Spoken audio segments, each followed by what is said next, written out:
Here's something to think about. Okay, you listen to the math of the church, and they'll throw binary math on us all the time.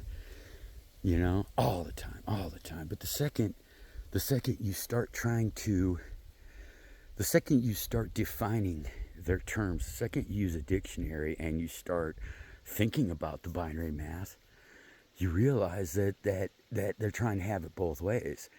The church has got us between Satan and God, and we're forced to pick one or the other, right?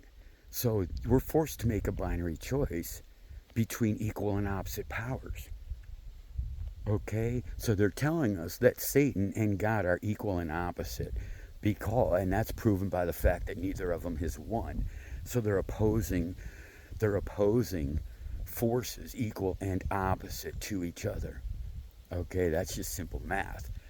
Okay, so that raises the question: when did Lucifer become in existence? When did God start creating angels? Okay, and by their own admission, Lucifer was a fallen angel, so he would have lost all of his angelical powers. Okay, so he would have fallen to earth as a man. Right. So when did this human being achieve equal and opposite powers as God himself?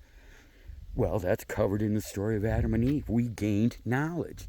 We went to the tree of all knowledge of good and evil. So yeah, we are equal and opposite to this God which they speak about. Okay, through having knowledge, we have gained equality.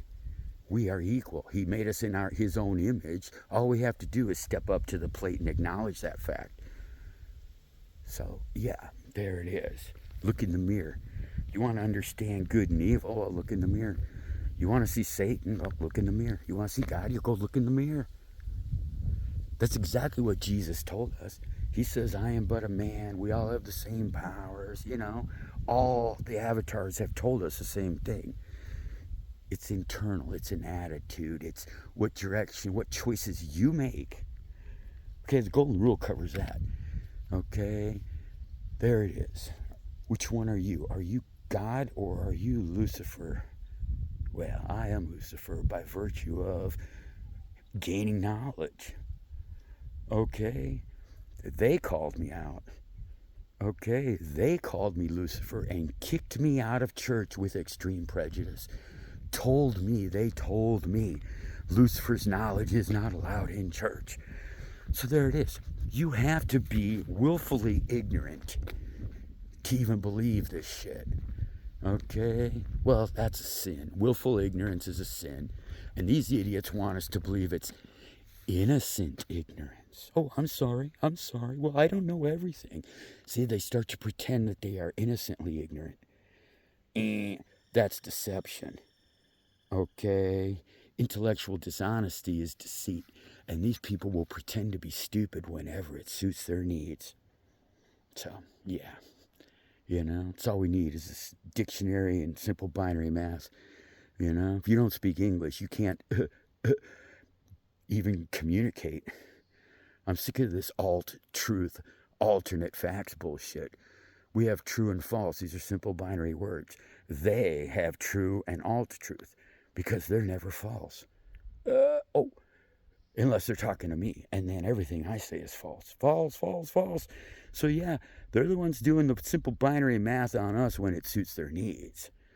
Okay, we just have to fight fire with fire. Stick with the simplest definitions of words.